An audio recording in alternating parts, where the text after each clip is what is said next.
अस्सलाम वालेकुम, आप देख रहे हैं दुआ का किचन। तो मैं बना रही हूँ आज केरी की चटनी और केरी की कचूमर, क्योंकि बाज़ार में आ चुकी हैं खूबसूरत खूबसूरत सी केरियाँ। तो उसके ज़ाहिर सी बात है, हमने फ़ायदा उठाना है घर में मज़े मज़े की रेसिपी के साथ। अगर इस तरह की चटनी और कचूमर हो जाए तो मज़ा ही आ जाता है खाने का। तो अब मैं पहले बना रही हूँ केरी की चटनी। तो सबसे पहले यहाँ पर मैंने केरियाँ ले ली है 2 अदद, तकरीबन वज़न में ये होगी 250 ग्राम। 2 अदद सब्ज़ मिर्च, 1 बंच भर के लिया है मैंने पुदीने का और 1 बंच लिया है धनिए का। इसे मैंने अच्छी तरह से वॉश कर लिया है, तो ये भी डाल देंगे। 3 जवे लहसुन के, छोटा सा अदरक का टुकड़ा, 2 लेमन का जूस, 1 टीस्पून नमक हस्बे जायका, 1 टीस्पून ज़ीरा पाउडर। यहाँ पर ब्लेंडर को चलाते हुए मज़ेदार सी चटनी तैयार करेंगे।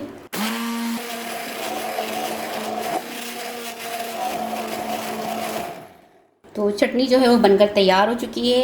तो चटनी को एक बाउल में ट्रांसफ़र कर लेंगे। तो अब मैं बनाऊंगी केरी की कचूमर। तो सबसे पहले यहाँ पर केरी ले लिए 1 अदद, तो इन्हें किसी मैंने कद्दूकश कर लिया है। 1 अदद प्याज लिया है, इसको भी फाइन से चॉप कर लिया, ये भी डाल देंगे। 1 अदद टमाटर लिया है, इसे भी फाइन चॉप कर लिया है। 1 खीरा, थोड़ा सा बारीक कटा हुआ पुदीना, 1 अदद बारीक कटी हुई सब्ज़ मिर्च, थोड़ा सा बारीक कटा हुआ सब्ज़ धनिया। आप इसमें मज़ीद सब्ज़ियाँ ऐड कर सकते हैं, जैसे कि गाजर है और बंद गोभी वगैरह, शिमला मिर्च वगैरह, ये भी ऐड कर सकते हैं। वैसे भी ये जो कचूमर है बहुत ही मज़े की बनती है।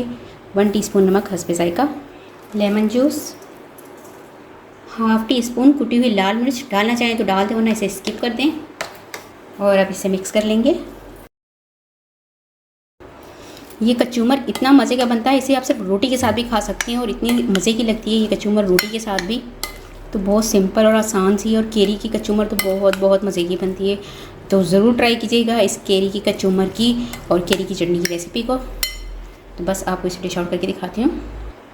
तो बहुत ही मज़ेदार और टेस्टी सी हमारी केरी की कचूमर और चटनी बनकर तैयार हो चुकी है। तो उम्मीद है कि आज की ये सिंपल और मज़ेदार सी रेसिपी आपको ज़रूर पसंद आई होगी। रेसिपी पसंद आई तो मुझे कमेंट्स में बताइएगा। किसी लगी रेसिपी वीडियो पसंद आई तो इसे लाइक ज़रूर कीजिएगा, चैनल को सब्सक्राइब कीजिएगा, फैमिली फ्रेंड्स के साथ शेयर कीजिएगा। आपसे मिलूंगी नेक्स्ट वीडियो में। जब तक के लिए अल्लाह हाफिज़।